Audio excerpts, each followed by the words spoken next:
What's going on, everybody? This Afro think tank. Excuse all the animals making a whole bunch of noise because it's the morning. The guinea fowls talking trash. The goddamn roosters talking trash, and the goats, they be talking trash too. So if you hear that through this video, ain't nothing I can do about it, right? But this video we're gonna be talking about the Ghana security pact with the EU. It's historic, and it got a lot of people in the uproar, right? It got a lot of people in the uproar. A lot of Africans, a lot of people from the African diaspora, they look at it as some sort of betrayal, right? Because, you know, with all being said, with the history that's already, happened, most of us, we're like, nah, we shouldn't do business with anybody else other than Africans, right? In a perfect world, right, in our minds, that's what we see. So anytime we see any interaction between Europe and Africa right now, it looks like a betrayal, right? So let me tell you what's happening. I keep telling y'all Africa is rising, right? And I don't think people understand what that truly means. Africa, in various African countries, especially West African countries, are now stepping up at a higher level on the in diplomacy on the international stage, and are finally being recognized as respectable heads of state, right? Now, there are certain things, right, that West African countries need despite being resource rich, right? And there are certain things that African countries need that other African countries just simply do not have, right? So people always say, why don't African countries just do this with another African country? The problem with that is other African countries don't have the technology or the technical know-how to do some of these things. Therefore, if African countries are to develop, they have to develop with those countries that have developed those technologies. Plain and simple. Now, what we have to do here is we have to remove the emotions, right, from the process, and we have to, even though we take history into consideration, right, history can't be the end-all be-all, right? But we have to take it in consideration for how we move forward in the future.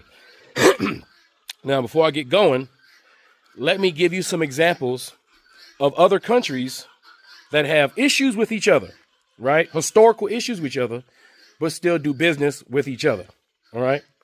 Now, America dropped a nuclear bomb twice on Japan, okay? So you would think, now that's after going to war with them, after being in war, right? A war, right? Dropped a nuclear bomb on Japan not that long ago, okay? The only country to ever have a nuclear bomb dropped on them on purpose twice, with the purpose of killing as many people as possible, was America doing it on Japan. But Japan and America are major trading partners. Major trading partners. The businesses of Japan and America work together economically to uplift and benefit each other. Okay? Russia and America are, for all intents and purposes, enemies. Right? Russia and America are enemies. We conducted cold wars on each other, killing many, many, many people, especially through our proxy wars in Afghanistan and Iraq and Syria, which, by the way, was a proxy war between America and Israel. A lot of those Middle Eastern conflicts are also proxy wars between Russia and America. Yet, our space programs work together to coordinate our astronauts and their cosmonauts on, various space stations and various space missions, in space. And we also do a lot of business with each other, right? We are trading partners, even though we are enemies. Germany, right? We went to war with Germany. Germany tried to Nazify the entire world, right? America is supposed to be enemies with Germany, but we're not enemies with Germany right now, right? They're one of our biggest trading partners. We do business with them. Vietnam, went to war with Vietnam, killed millions of Vietnamese, right? Europe killed millions of Vietnamese. Vietnam is a major European and American trading partner. That means their corporations do business with each other for the economic benefit of their respective economies. Okay? India and China are historical enemies who continually get in clashes at the border over territory. Right? They don't like each other. A lot of Indians don't like Chinese, and Chinese don't like Indians. Right? But despite that, they are major trading partners with each other.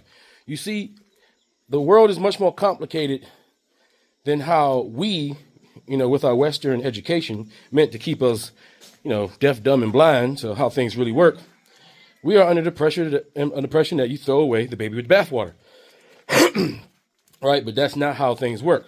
You do business with your enemies, right? You trade with your enemies, right? You fight in war. Europe, all European countries are historical enemies to each other. Yet they were able to make the EU and have security pacts with each other. Even though they are historic enemies, them European countries have historical beefs with each other. They have committed legitimate genocides on each other. Also, remember, when you say EU, you're not saying Britain or UK. Every European country did not colonize or participate in slavery, right? Like I said, we can't have simple-minded thinking. Every country in Europe did not participate in slavery, and every country in Europe didn't benefit from slavery.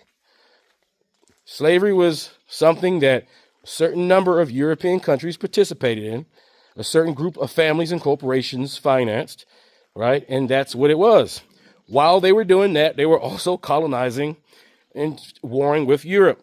Slavery and its profits were sent to Europe to finance wars, European wars against each other. Okay? Now, Europe, which once was the center of European power, right? It used to be the epicenter of European power. When we say Europe, we're really saying Germany and their offspring, the UK. All right, the UK used to be the dominant empire in the world, right? Creating all sorts of illegal colonies that now are called countries, right, to this day, right? But when Europe spread it to America, right, and America was just supposed to be New England, right? And when they rebelled, they fought several wars. You would think that England would be a little butthurt that the colony they created, backstabbed them, right? But they became major trading partners after that historic war that killed millions upon millions of Europeans, right? But the thing is now, America is the number one source of white supremacy in the world, as that transatlantic slave trade created 300 to 400 years of ridiculous profit with no overhead, giving America the advantage of developing well past European countries. European countries, or the EU, are just vassals of America now. They no longer have the power that they used to have. They don't have the sway they used to have. Their militaries are very small. Their militaries are very underpopulated, underdeveloped, but they do have technology. The technology that they purposely keep away from Africa, right? But the situation has changed because African economies are now growing and they are now accessing their own resources, right? They are now becoming a powerhouse, whether you believe it or not. I understand lots of African Americans, lots of African people globally still have a mindset that Africans are a bunch of helpless countries, that anytime they do business with anybody else, it's a colonizing situation. That is the problem. We must change the mentality of how we view the world and start giving more respect to African countries in your head. Okay? You have to give more respect to African countries in your head. No longer can you blame corruption, as the end all be all, because if you live in America, you understand everybody's corrupt. There's never been a government. Listen, there's never been a government that wasn't corrupt. There's not one person who can go in my comment section and tell me a government that's not corrupt. Tell me a government that didn't screw over their people. There's never been a government that haven't stolen money from the people. There's never been a government in human history that has ever been omnipotent and perfect in an example of a thriving democracy or civilized system. Never, never, ever, never. All people are fallible by nature. Therefore, it's probably never going to happen. There's always going to be a level of corruption because human beings are human beings, right? So when you talk about Africa doing trade deals with other countries, you have to put some respect on that. I understand these politicians know what they're doing somewhat. They know what they're doing somewhat, right? So when it comes to Africa, Africa has something, especially West Africa. Well, shit, all of Africa have something that Europeans now need. Now, once European, they were getting all this shit for free for a while with neo-colonization and all that shit, right? So it was easy to get. The relationship was abusive, right? But now that European has issues with their population, they need an influx of immigrants to run their cities and states. Because if they don't have a population to work, they're not getting tax revenue. If they don't get tax revenue, their federal government gets weaker, and then they're unable to operate their countries. Then they go from a first world to a second world to a third world. You understand? So the leverage is switching. Plus that war with Russia and Russia's attempt to keep the EU off of its back, right?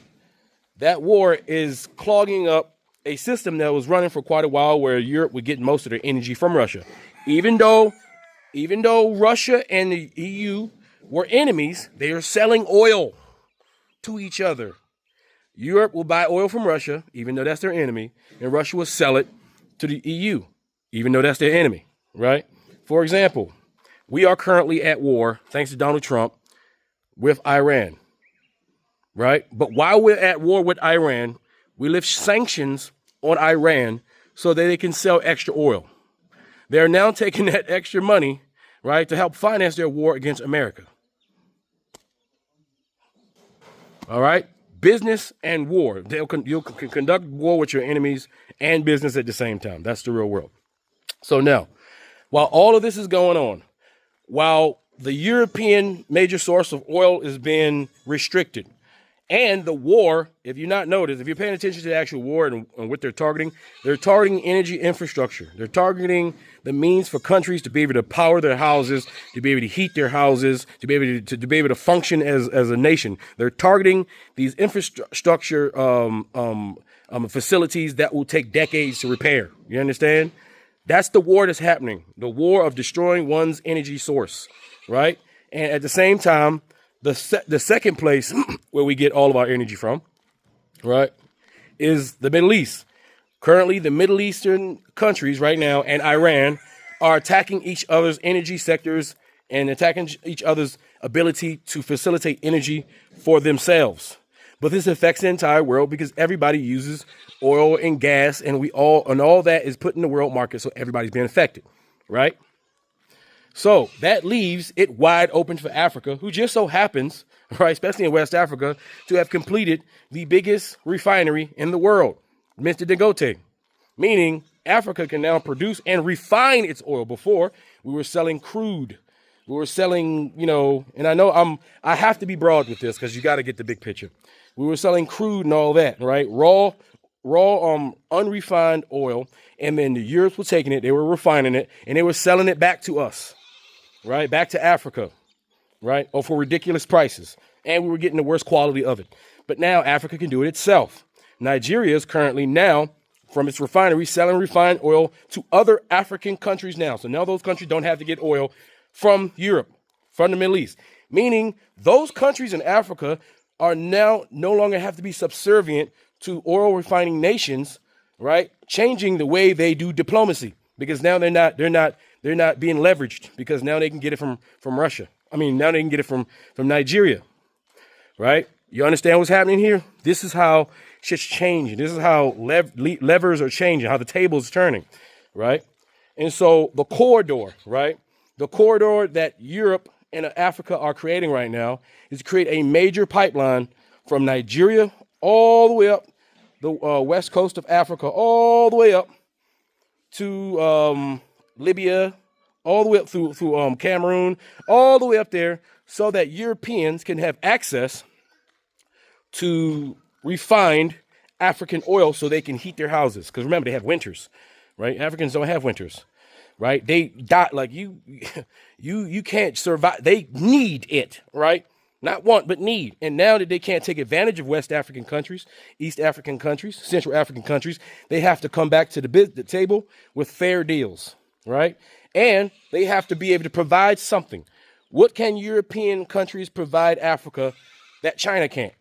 All right, because China, a major trading partner with a rising trading partner in Africa, and a lot of you guys believe every time you hear African countries doing business with China, y'all do the same thing because y'all don't give Africans the respect that they deserve. You don't give African nations the respect they deserve in your head. So you believe anytime African countries do business with China is from a subservient position to where they're being taken advantage of. You automatically go to them being taken advantage of.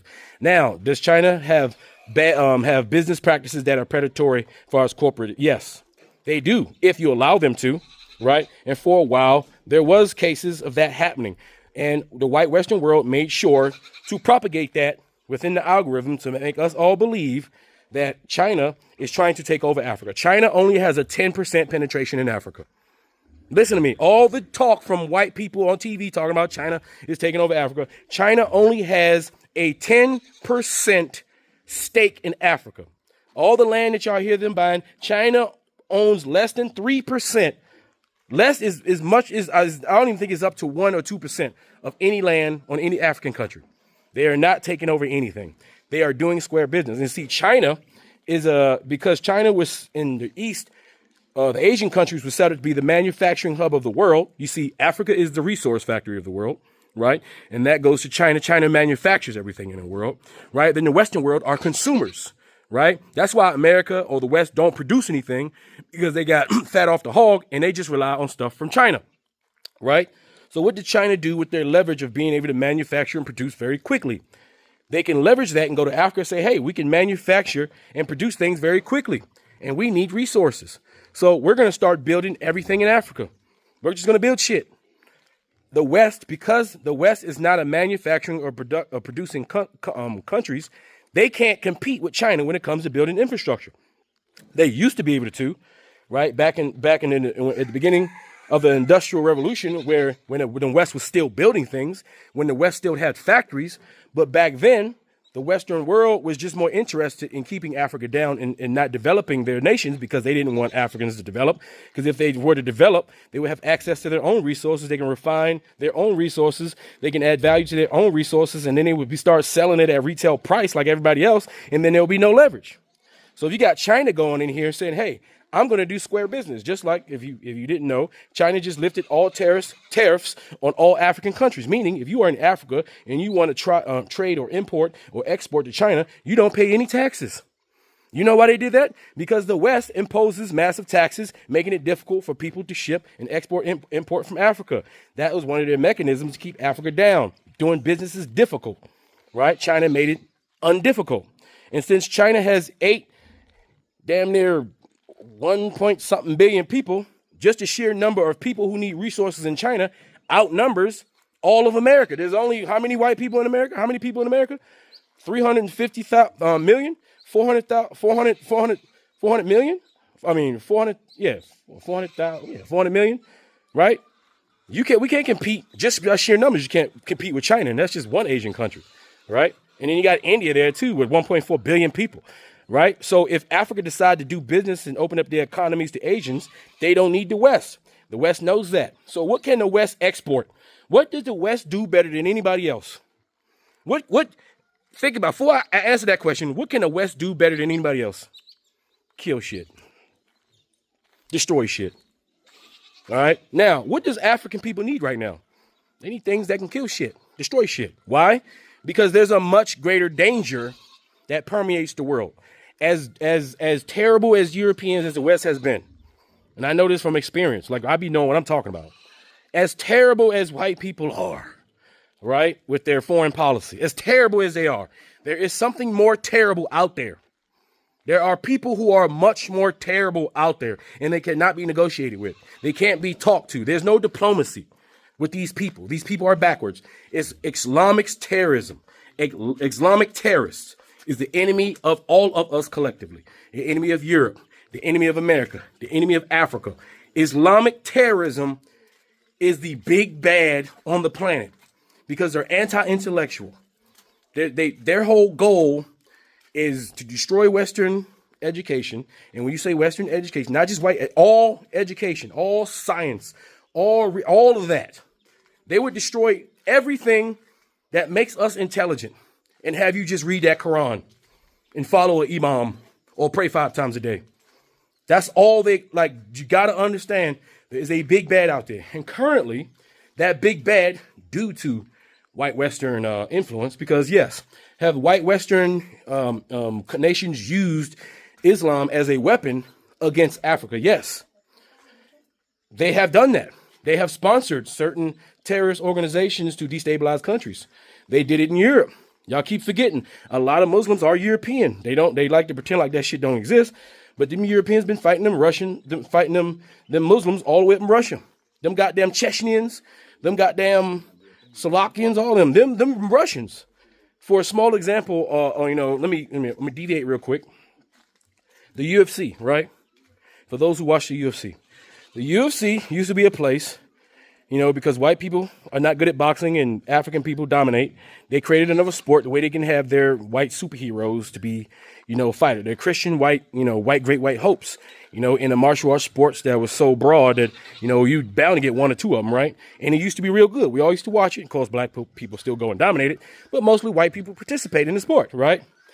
But after a while, they started recruiting these damn Chechens, these Russians, right, who are very good at wrestling. And they came in the sport and started dominating other white Europeans. So now, that these white Europeans with the beards, all right, are dominating UFC. All of a sudden, they're trying to kick all of these guys out because they don't want white Russians representing white people, right? White people have a problem with white Russians, a big problem with white Russians, right? Because there are a lot of white Russians, all right? These are the part of Europe that you don't talk about. These are the part of Europe that's been colonized by the Anglo-Saxon Christian barbarian. These are the part of Europe, right, that you don't see on TV, all right? They're white Russians, right? So white people have an issue with these damn Muslims. And a lot of them are susceptible to terroristic activities, right? Is really bad. You got to understand it. So right now, because of them, because we've used Muslims to fight Russians. It's called the Taliban. The Taliban was created by the United States government to fight Russia in the proxy war in Afghanistan.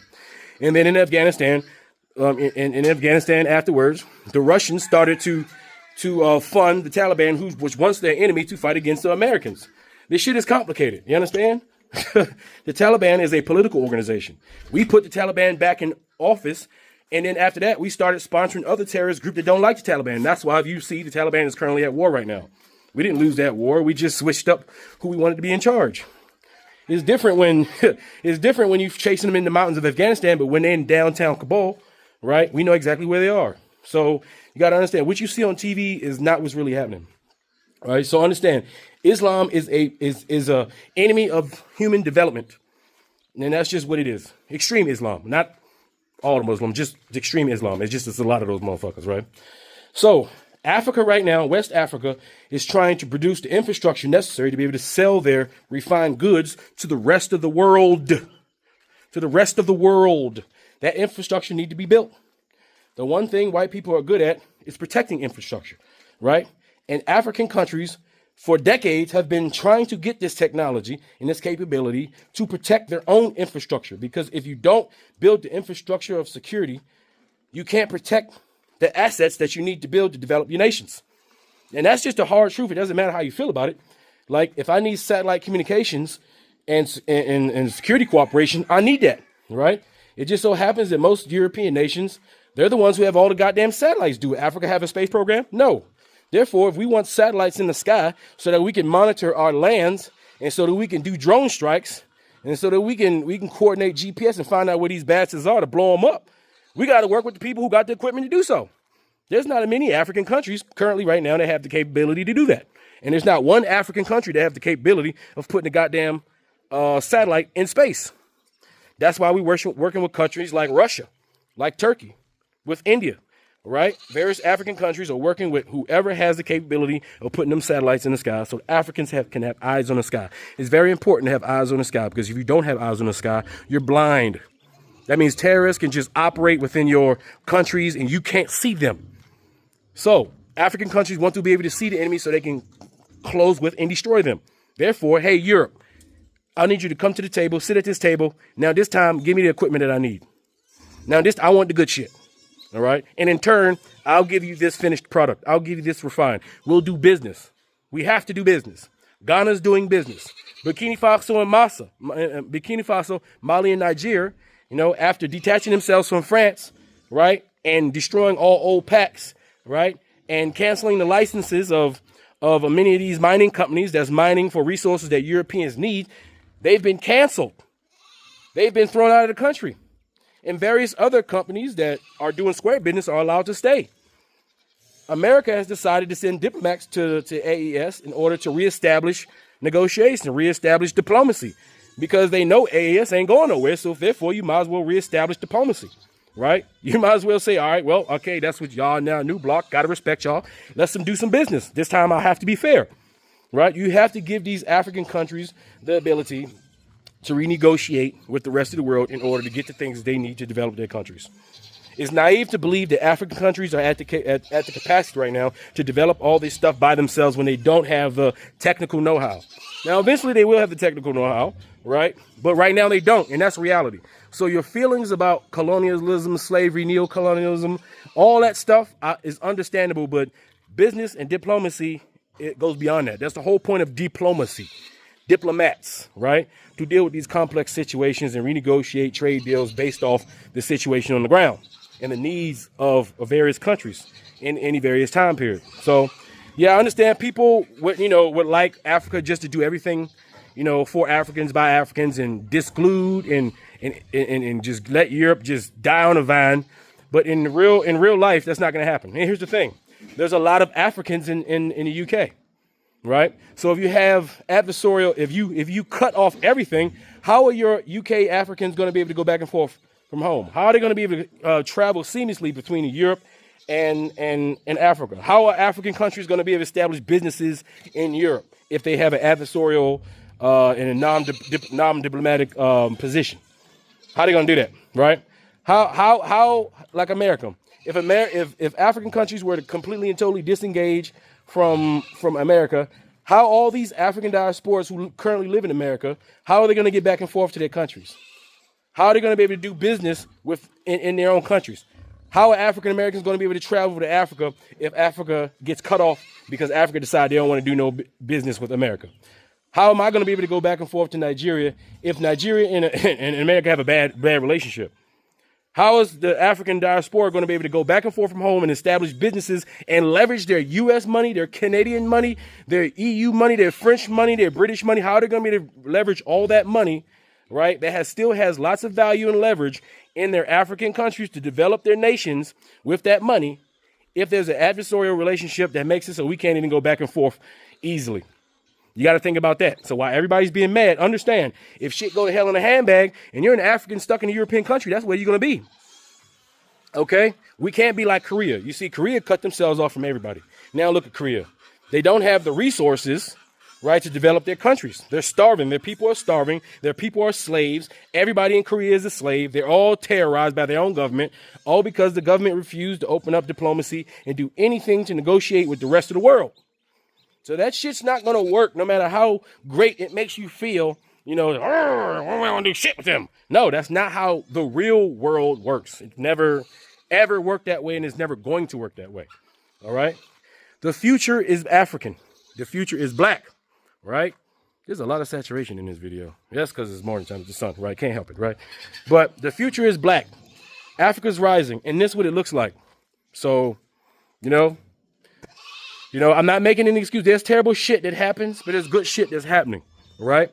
The only thing is we just have to watch out and make sure that the deal's being done, all right, benefit both the people in Africa and benefit the people in Europe, the people, not the government, the people. The regular people ain't got shit to do with nothing, right? As long as business is done square, as long as deals are honored correctly, and long as the objectives of those deals, right, do what they're supposed to do, then everything is okay. All right. So this is my video on this situation. So Ghana is doing what they have to do.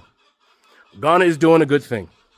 Ghana is taking the necessary steps to develop their countries, to protect the people of their country, to protect their assets, to protect their resources, protect international investment, to protect everything necessary for a country to grow and develop into the country to what Ghana can be.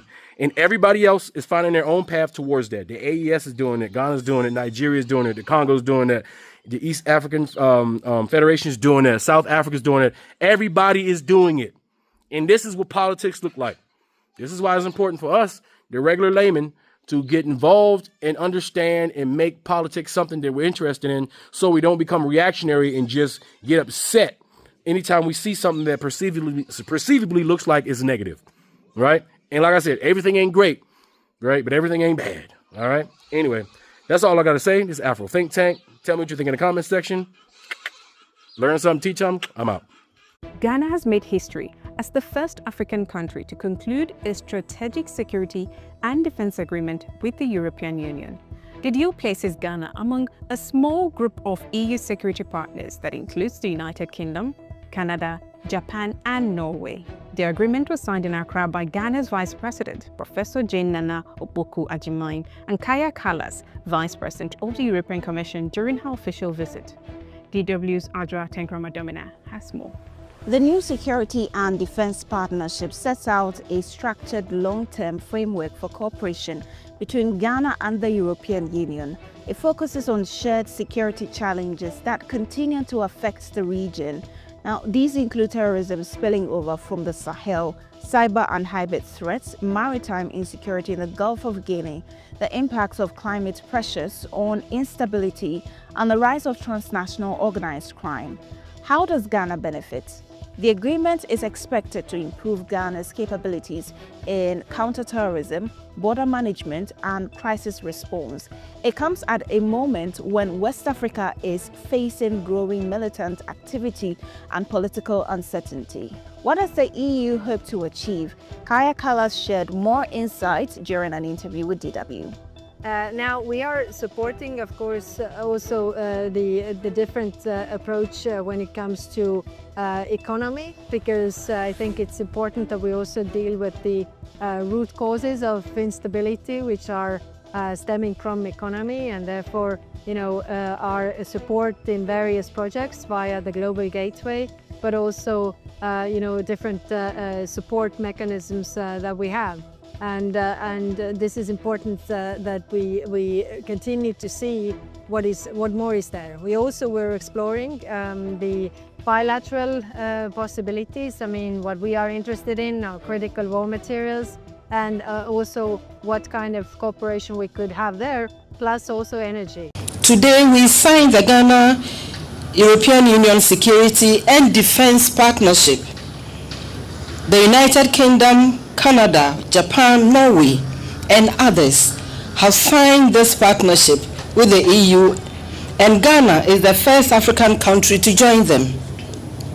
This demonstrates the strengthening collaboration between Ghana and the European Union in tackling evolving security challenges, especially in our sub-region and across the Sahel. Distinguished ladies and gentlemen, complex security threats and risks continue to emerge and evolve across West Africa. The recent tragic incident involving Ghanaian traders who lost their lives in Burkina Faso serves as a stark reminder of the dangers of insecurity. In the face of these challenges, partnerships like the one we celebrate today are essential and show the importance of strong regional cooperation and coordination to protect lives and maintain peace and stability across West Africa. Your Excellency, the government and people of Ghana acknowledge the European Union's support for Ghana under the European Peace Facility and the EU Security and Defense Initiative. Ghana is about to make history as the first African country to sign a defense and security pact with the European Union. But this deal goes far beyond simple cooperation.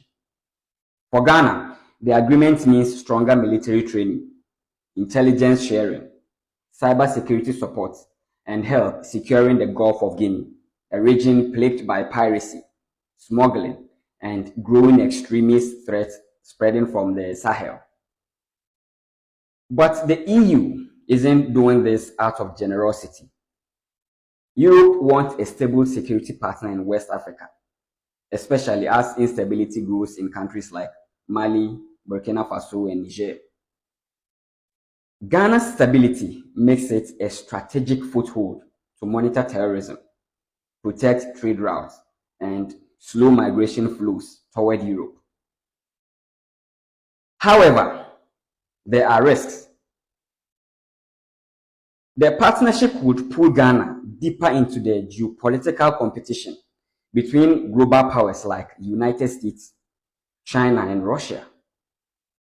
In short, this pact strengthens Ghana's security and global influence, but it also places the country right at the center of the world's growing geopolitical chessboard. Ghana is now a partner of the European Union. I'm going to tie what's happening with Ghana and the European Union's agreement to our new passport and the new SIM cards registration. Stay with me now. Ghana, for your information, is on track to become what Japan is to the EU and the US in Asia. Now, listen to this information. It's now a partner of the European Union. Ghana is the first in Africa to do this, ladies and gentlemen. We have signed an agreement with the EU for mutual security cooperation. So we are now in the same category as the UK, Canada, Japan, and Norway with the EU in terms of security partnerships, ladies and gentlemen. And it will amaze you that the European Union and Ghana share one thing in common when it comes to security. We both want to fight the growing threats of jihadism and insurgencies coming from Central Africa and the Sahel states. So the long and short of this partnership is this. There is a jihadist and insurgency threats coming from the Sahel states. And it's going to affect Ghana and the EU, ladies and gentlemen, which I'm going to give you the reasons. And so we have to work together. This coming threat is very close to us. We in Ghana, very, very close to us. And has already affected some of our people. I'm talking about our tomato traders. The EU, on the other hand, is being affected in two ways. And that explains their urgency in curbing the coming threats. These are the two ways it affects the EU. It poses a threat to their businesses in Africa. Businesses like their mining companies, their telecommunication companies like Orange or Orange in the Ivory Coast, Senegal, Mali, Burkina Faso, and Niger. And like Airtel Africa from London, which is the biggest in Nigeria and also in Niger. GS Telecom, which owns Telecel in Ghana, and many other telecommunication network services. Ladies and gentlemen. So they are primarily protecting their interest in Africa and also deal with the situation of mass migration to Europe as a result of people moving around due to terrorism. So they looked around all of sub-Saharan Africa and decided on the one country that aligned with their worldview and also had democracy and a stable government, and thought Ghana fit that role, ladies and gentlemen. Therefore, they've partnered Ghana. A lot of things have changed in West Africa in the last 5 years especially, and it's important we come to terms with them. Our country, Ghana, is surrounded by francophone countries that are dealing with a real situation of terrorism. And this terrorism situation, ladies and gentlemen, is a planned mission. It is not happening by chance or out of emotional outbursts or as a tool for freedom fighters. No, it is a planned mission, strategically planned. It is a well-orchestrated strategy to take over this continent using terrorism and outbirthing other communities. Ladies and gentlemen, and our country is in the center of it all. Our country, Ghana. Ghana had two options in this agreement. Apart from accepting this cooperation, we could have rejected it altogether or changed the terms of the agreement. But no, we took it as it came. Now, hear me out. These are the terms of the agreement. Mind you, this agreement has been in discussion for nearly 8 months. Here are the terms of the partnership. First of all, there will be no foreign bases established in Ghana in this partnership. Ghana stays in control in the activities in Ghana, and they stay over there. That is the first thing. Then, Ghana is going to be provided the necessary equipment and training to become the ears and eyes of the European Union when it comes to any type of insurgencies or jihadism rising in West Africa. Ghana's sea and airspace and cyberspace will be used as a station to oversee the activities of such groups in the sub-region. This is the long and short of it. But there is a breaking news I'm bringing to you. Ghana, for your information, is on track to become what Japan is to the EU and the US in Asia. Now, listen to this information carefully. Do you know why Ghana adopted the new upgraded biometric passport that uses microchips last year? Was it the year before or last year? This information should shock you, ladies and gentlemen.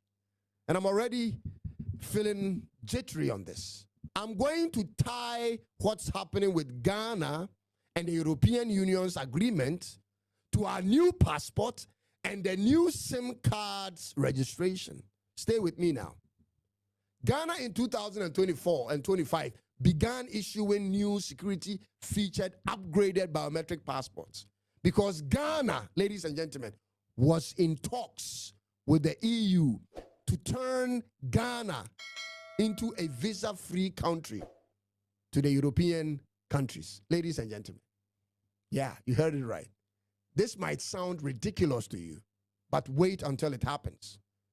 The EU intends to use Ghana as a model of an extension of Europe in Africa.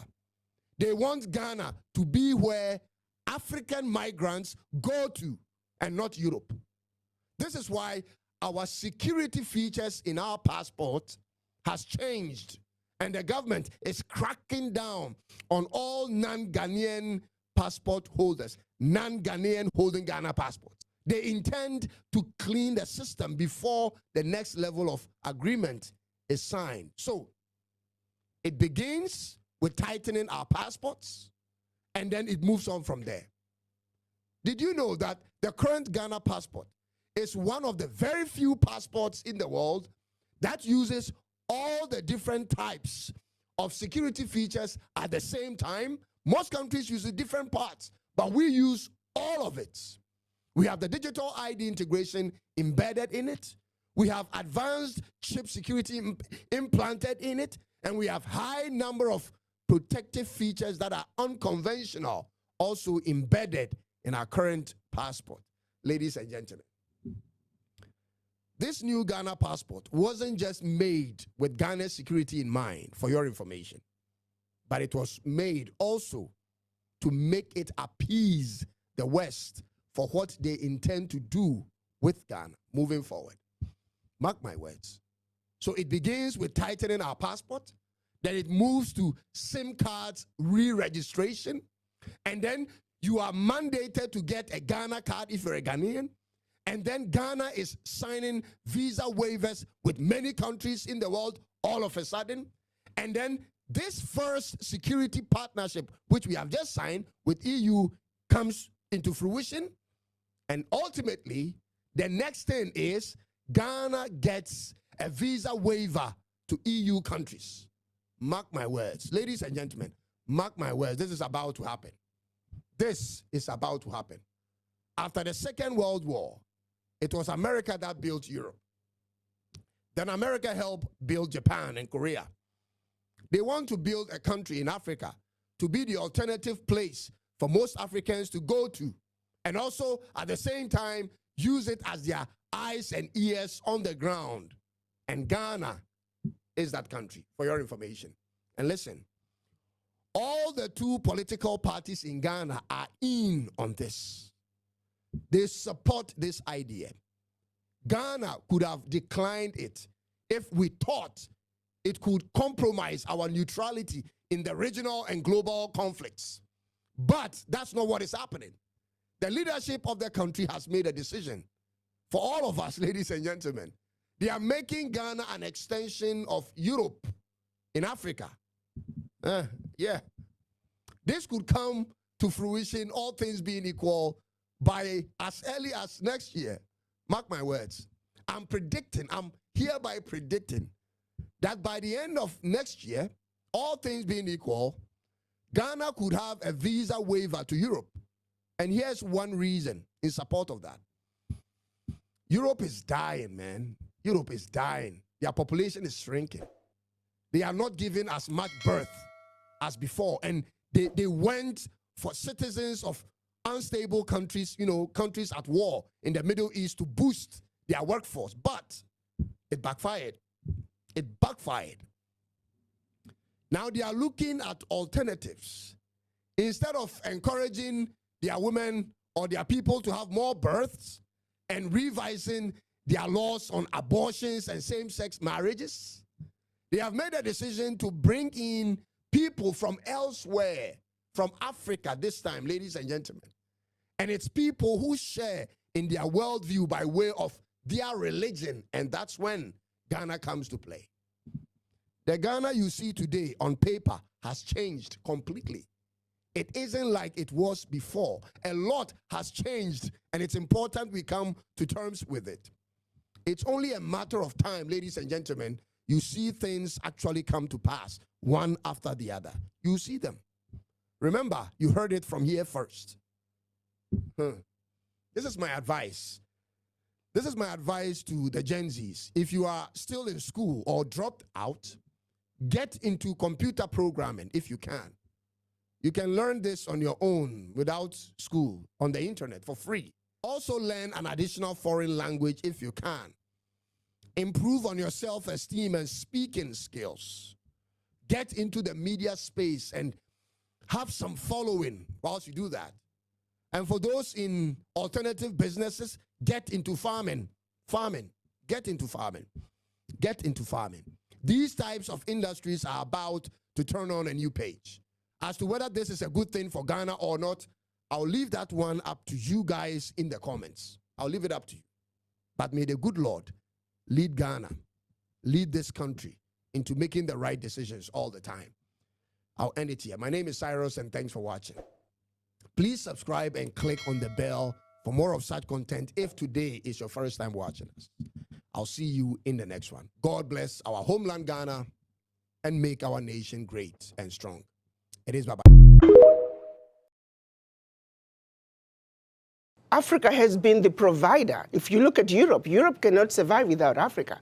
One situation that people don't realize, post-World War, when the US came up with the Marshall Plan, what they don't tell you is that the contribution through exploitation of African minerals was actually the biggest funder of the European Recovery Plan, ERP, aka the Marshall Plan. US contributed $13 billion, which is now present day $175 billion, which, by the way, the American taxpayer must be paid back. Nobody's asking for that money back. But what they don't tell you is that Africa, through exploitation of its resources by the Europeans, was actually a much, much bigger contribution to the European recovery post-World War II. Nobody talks about that. Why does such a continent that did so much to help Europe recover continue to be so poor? Let's be realistic here. Let's not talk about peanuts. Africa does not need the aid. What we need is for those who are exploiting Africa to stop. Africa has everything it needs. If Africa could have contributed as much as it did to the recovery of Europe post-World War II, why wasn't Africa equally developed? These are countries that should be enemies, but somehow aren't. History says war. Geography says conflict. Politics says cooperation. Don't miss the end. At number 5, India and Bangladesh. A painful past, yet today, trade and borders mostly stay calm. At number 4, United States and Vietnam. Once brutal enemies, now economic partners. At number 3, Russia and Turkey. Opposite sides in conflicts, still talking, trading, coordinating. At number 2, China and India. Border tension, troops face to face, yet no full war. And number 1, the biggest surprise, United States and China. Rivals by power, partners by necessity. I am thrilled to bring you insights into one of the most ambitious energy projects in Africa to date, the African Atlantic Gas Pipeline (AAGP). This monumental infrastructure venture aims to connect Nigeria's vast natural gas reserves to Morocco, eventually linking to Europe, with a route spanning 13 West African nations. Here is a closer look at this transformative project and what it means for Africa's energy future. The AAGP is a multi-billion-dollar project that stretches approximately 7,000 kilometers along the West African coast. With a projected cost of $26 billion, the pipeline will pass through Nigeria, Benin, Togo, Ghana, Ivory Coast, Liberia, Sierra Leone, Guinea, Guinea-Bissau, Gambia, Senegal, Mauritania, and Morocco. The integration of two significant projects, the West African Gas Pipeline Extension and the Nigeria-Morocco Gas Pipeline, has amplified its scope and impact.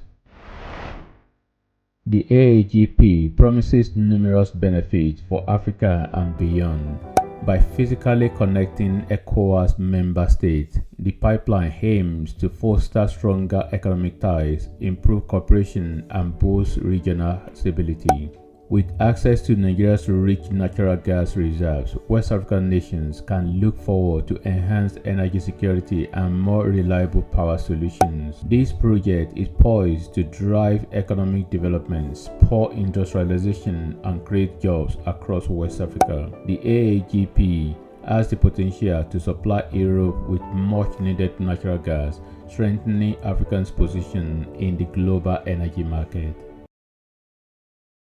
In November 2024, a significant milestone was achieved when ECOWAS energy ministers meeting in Abuja, Nigeria, reaffirmed their commitment to the AAGP. Key agreements were signed, laying the groundwork for continued collaboration and project implementation. Leading efforts in advancing the project are Nigeria's NNPC and Morocco's ONHYM.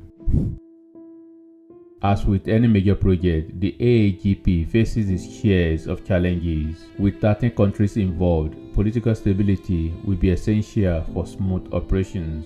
Securing $26 billion in funding is a formidable task, requiring strong partnerships and investment. The AAGP spans diverse terrains, making the technical execution particularly complex. Ensuring minimal environmental impact along the route is crucial for the project's sustainability. The AAGP's future looks promising, with an anticipated formal signing at the ECOWAS Summit in December 2024 or early 2025. The project is expected to reduce gas flaring, promote regional climate goals, and become a vital energy source for ECOWAS member states and beyond. The African Atlantic Gas Pipeline stands as a testament to Africa's commitment to energy transformation. With Nigeria's natural gas reserves at its core, this project has the potential to reshape West Africa's energy landscape, fostering economic growth and solidify Africa's role in global energy markets. In an unprecedented move, foreign ministers of Mali, Niger, and Burkina Faso are set to visit Moscow starting April 3rd. The two-day visit under the three countries bloc, the Alliance of Sahel States, AES, comes after an invitation from Russian Foreign Minister Sergei Lavrov. The AES was formed last year by the heads of state of the three countries, Ibrahim Traoré of Burkina Faso, Assimi Goïta of Mali, and Abdourahmane Chani of Niger, after the military-led countries exited the West African Regional Bloc, ECOWAS. This is the first time the Sahel states will hold talks with Russia as a group. The AES says the visit by the foreign ministers Karamoko Jean-Marie Traoré of Burkina Faso, Bakary Yao Sangare of Niger, and Abdoulaye Diop of Mali marks an important step in boosting cooperation with Russia. It says discussions will focus on economic, diplomatic, and defense initiatives. Burkina Faso and Mali have already signed separate nuclear deals with Russia following their leaders' talks with President Vladimir Putin last year. They said the planned nuclear projects would boost their energy production and spur economic growth. Niger, rich in uranium, has also been in talks with Russia on energy cooperation. In recent years, the three countries have been strengthening economic, diplomatic, and security ties with alternative partners, including Turkey and Russia. This shift comes as they distance themselves from Western powers with brutal colonial footprints in Africa. They have cut economic and military ties with France, expelling French troops. They also have severed ties with the West African Regional Bloc, ECOWAS, which they accuse of leaning towards Western interests, an accusation it denies. Recently, the AES announced plans to deploy a joint force of 5,000 troops along their shared borders to tackle terrorist groups carrying out frequent deadly attacks.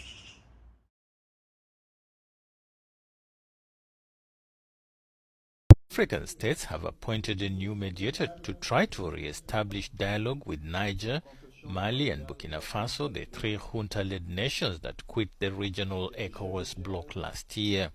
On Wednesday, former Guinean Prime Minister Lansana Kouyaté confirmed to AFP that he had been named chief negotiator with the three countries which have formed their own alliance known as the AES. Kouyaté is a veteran diplomat who previously served as ECOWAS executive secretary. A source within the bloc's presidency said his experience will help bring the people of West African community closer together. The three Sahelian nations left ECOWAS in January 2025 after accusing the bloc of being under the influence of former colonial power France. They have since moved closer politically to Moscow and share an anti-imperialist pro-sovereignty vision. Previous mediation efforts by Senegalese President Bassirou Diomaye Faye and Ghana's John Dramani Mahama failed to bring the juntas back. The three countries continue to battle jihadist insurgencies linked to Al-Qaeda and The alliance of Sahel states and Algeria have something in common. They have worked to sever France's neo-colonial tentacles that have destabilized the region. Can they team up to build a sovereign and stable regional bloc? 10 months after cutting their diplomatic ties with Algeria, some of the countries in the Sahel are ready to open the door to more friendly ties with their northern neighbor. From 15 to 16 February 2026, President Abdourahmane Chani of Niger visited Algiers at the invitation of Algerian President Abdelmadjid Tebboune to discuss re-establishing and strengthening cooperation between their countries. Cette visite s'inscrit dans le cadre du renforcement continu de notre partenariat stratégique, notamment dans les secteurs de la sécurité, du pétrole, de l'énergie, des infrastructures et des transports, de la communication, du commerce, mais également de l'enseignement et de la formation. Burkina Faso is also strengthening ties with Algeria, as Burkinabe Minister Yacouba Zabre Gouba and his Algerian counterpart, Minister of State for Hydrocarbons and Mines, Mohamed Arkab, met in Ouagadougou on 13 February to discuss potential collaboration in the areas of mining, energy and hydrocarbons. Aujourd'hui, on est arrivé à mettre en place les jalons d'une grande coopération, des projets qui vont concrètement être réalisés entre les deux pays, qui vont consolider ces relations fraternelles et solides qui existent entre le Burkina Faso et l'Algérie. Burkina Faso, Mali and Niger all cut diplomatic ties with Algeria in April 2025 after Algeria shot down a Malian drone flying close to their shared border. However, as Burkina Faso and Niger are reconciling with their friends up north, Mali's government has denied all rumors of resumed diplomatic ties with Algeria. Mali's Prime Minister Abdoulaye Maïga brought the case of the shot-down drone before the UN General Assembly in 2025, where he also repeated the following several times. Nous appelons la junte algérienne à cesser de soutenir le terrorisme international et à s'impliquer résolument dans la promotion de la paix et de la sécurité. An earlier accusation comes from a leaked email from Sidney Blumenthal sent to former U.S. Secretary of State Hillary Clinton, which accuses Algeria's former president Abdelaziz Bouteflika of paying Mokhtar Ben Mokhtar, then military commander of Al-Qaeda of Islamic Maghreb, to target Mali instead of Algeria. According to sources with access to the Algerian DGSE, the government of Bouteflika conducted a very secret deal with Ben Mokhtar after the kidnapping of the Algerian consul in Gao in April 2012. Under this agreement, Ben Mokhtar would contrite his operations in Mali and occasionally, with the encouragement of the Algerian DGSE, attack Moroccan interests in Western Sahara. Furthermore, Mali put an end to the 2015 Algiers Accord, which Algeria mediated between Mali and the separatist Azawad movement that took over the north of the country. Mali was particularly frustrated when in December 2023, Algerian President Abdelmadjid Tebboune warmly welcomed Mahmoud Dicko, a Salafi imam leading a movement to topple Mali's anti-imperialist government, to his presidential palace. Dicko has been living in Algeria ever since, continuing to rally people against the Malian government from abroad. On 23 February 2026, local Malian media published an article stating that according to their sources, Algeria denies having ever accepted a meeting with Dicko. This communication comes in light of Algeria's efforts to reconcile with the AES countries. However, when Niger first had its coup in July 2023 and France was preparing to orchestrate a military intervention, Algeria closed its airspace to the European country and opposed all military action against Niger. C'est le lieu de particulièrement saluer les plus hautes autorités algériennes qui, en dépit des vaines tentatives de certaines puissances à relents néocolonialistes et des organisations internationales et sous-régionales télécommandées et manipulées, se sont montrées solidaires du peuple nigérien en rejetant toute option militaire après les événements du 26 juillet 2023. More generally, Algeria and the Alliance of Sahel states share an antagonist, France, their former colonizer. Burkina Faso, Mali, and Niger all expelled French military forces from their soil between 2022 and 2023.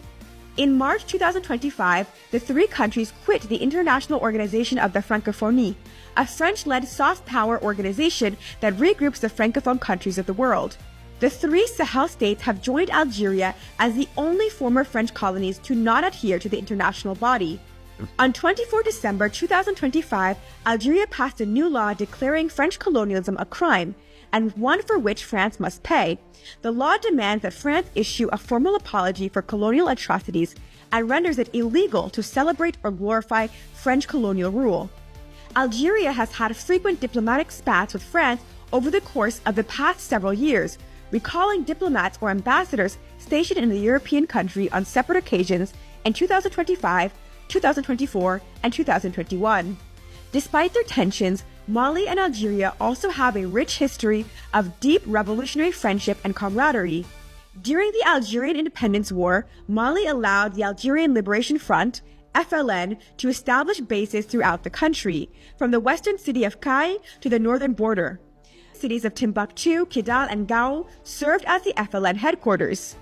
Regarding the Liberation War, Mali's first president Modibo Keïta stated, "We have taken too long to take a position on the Algerian problem. We cannot remain silent in the face of the heroic struggle that a colonized people is waging for its independence. We cannot remain indifferent to the Algerian problem, and that after having tried everything with the collaboration of other African states, we have arrived, if necessary, at the recognition of the GPRA." Franz Fanon, a Martinican revolutionary who represented the provisional government of Algeria and served as a member of the FLN, stated, "Mali decided on everything, fervent and brutal, coherent and singularly sharp, extended the bridgehead and opened up precious perspectives. If Algeria teamed up or even joined the alliance of Sahel states, they would form a massive anti-imperialist bloc stretching 5,164,202 square kilometers, a larger landmass than the entire European Union. The Sahel would have access to the sea, and the European Union would have a menacing Pan-African source just across the pond, reaching into the Mediterranean. With conflicts raging across Africa, this bloc can stabilize its region. For the rest of the continent, it would be a partner and a vanguard model for breaking free from the devastating neocolonial grip. The bloc could draw upon the legacies of Thomas Sankara, Modibo Keita, Niger's revolutionary Sawaba freedom fighters led by Djibo Bakary, and Ahmed Ben Bella. So what does the future have in store? Will the Sahel and Algeria finally see eye to eye and forge a Pan-African path forward? Proof that the Global South and the BRICS Plus are leading humanity while the Western system is collapsing under the weight of its own bullshit. There's a new champion in town. The world's most productive oil refinery is in Nigeria, the Dangote refinery, which is now producing 650,000 barrels of petroleum per day. That is record-breaking. Not only that, Dangote announced that they want to get it to 1.4 million barrels per day in short order. So what's going on? In the BRICS countries, in the Global South, in African nations, you have a desire to completely overthrow 600 years of colonialism. And this is one of the ways that they're doing it. They want to create a just world order in which nations cooperate for the benefit of all. And if you're going to do that, you need physical economy. Read more at EIR.news and comment EIR below if you want a free month. Who taught you to hate the texture of your hair? Who taught you to hate the shape of your nose? Who taught you to hate the color of your skin to such an extent that you bleach? Who taught you to hate yourself from the top of your head to the soles of your feet? Before you come asking Mr. Muhammad, does he teach hate, you should ask yourself, who taught you to hate being what God gave you?